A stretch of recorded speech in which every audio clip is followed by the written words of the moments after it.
Good afternoon. Hi, my name is Christine Kingston, and I'm a grateful 3-year recovering addict.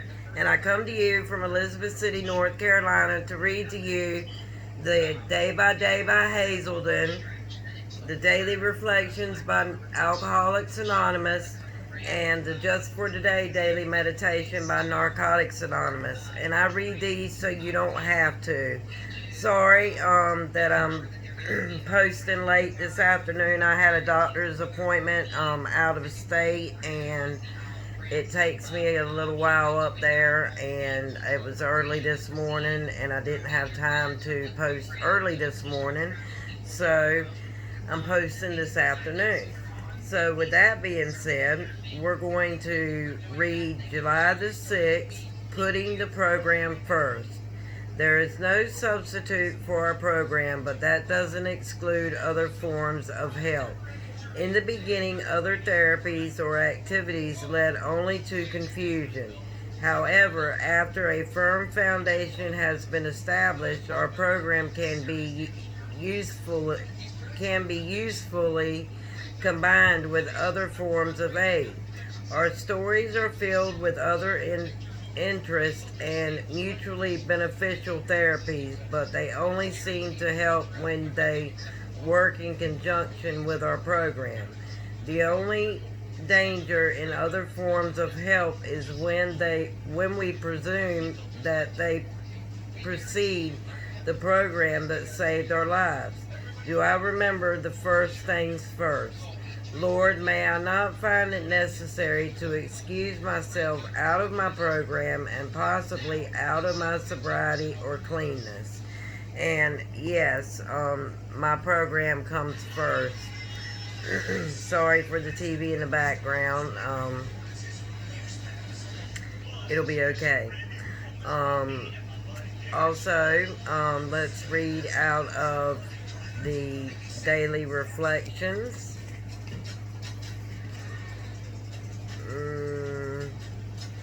And this one says July the 6th, Identifying Fear. The chief activator of our defects has been self-centered fear. 12 Steps and 12 Traditions, page 76, and that's out of the Big Blue Book. When I feel uncomfortable, irritated, or depressed, I look for fear. This evil and corroding thread is the root of my distress. Fear of failure, fear of others' opinions, fear of harm, and many other fears. I have found a higher power who does not want me to live in fear, and as a result, the experience of AA in my life is freedom and joy. I am no longer willing to live with the multitude of character defects that characterized my life while I was drinking. Step 7 is my vehicle to freedom from these defects. I pray for help in identifying the fear underneath the defect, and then I ask God to relieve me of that fear. This method works for me without fail and is one of the great miracles of my life in Alcoholics Anonymous. And yes, identifying your fears is something that is great to do, because then you can tackle them head on.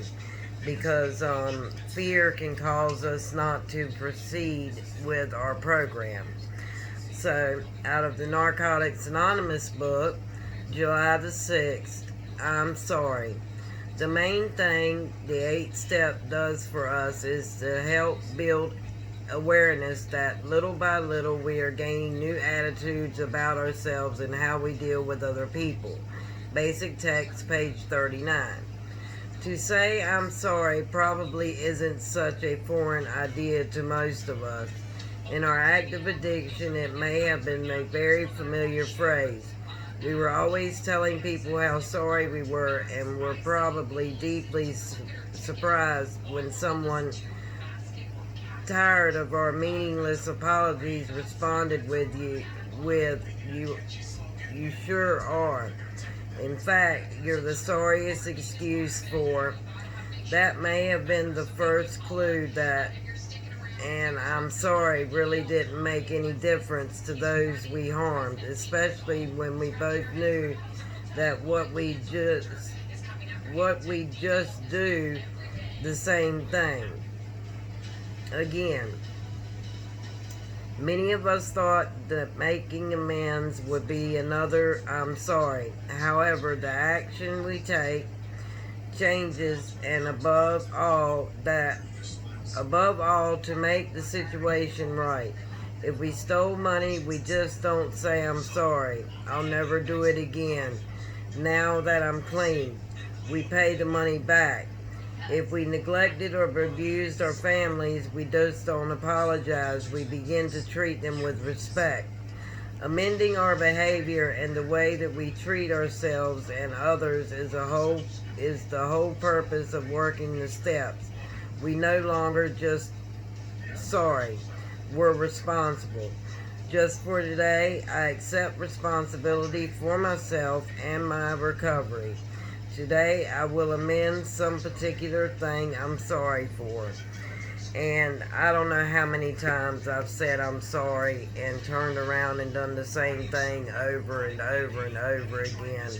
And it's like a broken record. Your family gets tired of hearing it. And when they know you're just going to turn around and do it again. But this time in my recovery, I'm not saying I'm sorry. I'm acting on my feelings this time. So with that being said, I'm going to close with the serenity prayer. I'm kind of tired. I had a long drive today. God, grant us the serenity to accept the things that we cannot change, the courage to change the things that we can, and the wisdom to know the difference just for today. And remember, guys, this is not the only thing I do. I do unboxings of several subscription boxes, and I do hauls, and I have giveaways on my channel, and I have face masks Saturday night at 8 p.m. So come and check me out, and I have links to the subscription boxes down in my description box if you'd like to go check them out. I'm also an affiliate with Moonglow Jewelry, so go check them out. I do make a small commission off of them, but they do have some really nice rings and jewelry over there. So with that being said, I love you lots, and I will see you in my next video. Bye-bye.